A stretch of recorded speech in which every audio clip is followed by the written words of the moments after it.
Welcome back to another Animal of the Week. To start this episode, we must first clarify one thing: how to pronounce the name of this week's animal. Despite the fact that it looks like it's called a Geoduck, it's actually pronounced Geoduck, which just makes the animal somehow even better than it already is. The reason for this pronunciation is due to the name Geoduck being derived from a Lushootseed word meaning dig deep. Lushootseed is the language spoken by many of the coastal Salish tribes in modern-day Washington state. This animal is classed as a species of clam as it belongs to the class bivalve. It is a member of the genus Panopia, which includes many species of clams also called geoduck, but today we are looking at the original geoduck, the Pacific geoduck, as these are the most widely known and also the species that gave all the other species the name, as it was the Native Americans of this region that coined it.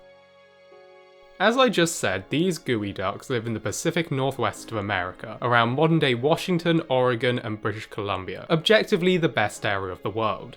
As they are clams, they live underwater. They burrow into the seabed off the coast in the thick mud of tidal estuaries and beaches. It is actually the world's largest burrowing clam, with their shells measuring up to 20 centimeters long and their siphons measuring up to a meter, which is insane. Once they bury themselves into the sand with their foot, they will stay there anchored to the seafloor for their entire lives. Clams are filter feeders, and despite their size, these clams are no different. If you hadn't guessed already, the geoduck's long tentacle is used for feeding. Once they have burrowed into the sea floor and anchored themselves, they filter feed. They feed solely upon plankton in the water, sucking it in down their siphon, and then ejecting out all the sand and seawater through the vents in the tip of the clam's siphon. When buried in the sand, all you can really see are these two vents sticking out the sand, one vent for in and one vent for out.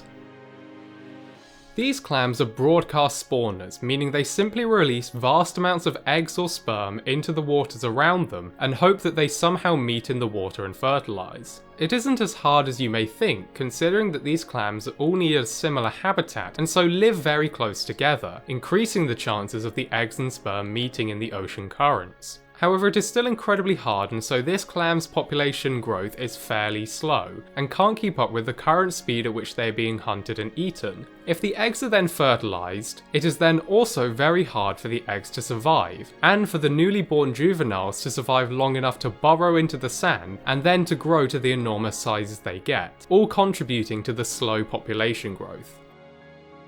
The long siphon is probably the most obvious adaptation. Many clams have such siphons in order to filter feed, but none quite as large as the geoducks. This means that they are able to bury themselves really deep in the mud and avoid most predators.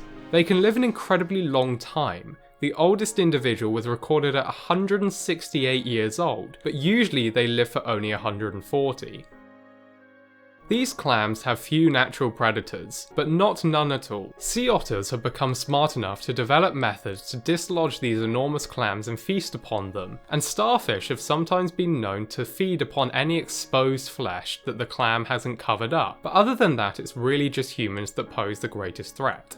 These clams are eaten a lot by humans, and there is an over $80 million industry that has arisen around their consumption. They are extensively farmed in the northwest of America, and due to their fragile population and the long time it takes to replenish their numbers, this industry is incredibly highly regulated. Despite this regulation, the industry is still not sustainable. For one thing, they simply take too long to reproduce and grow to desirable sizes, and secondly, some of the methods used to uncover them, such as using high pressure hoses, cause damage to the ecosystem around them and contribute to erosion. The meat itself is about 3 times more expensive than normal clam meat, and so there is certainly the economic incentive to farm them. It is a delicacy in much of Southeast Asia, with the American domestic market making up just a fraction of the profits. 90% is shipped to Asia. In some East Asian cultures, they are believed to be an aphrodisiac, probably due to their phallic shape. Their meat is much sweeter than normal clam, but costs around $20 to $30 a pound. Because of all this, these clams seem to be doomed to a slow but inevitable decline if current practices don't become more sustainable.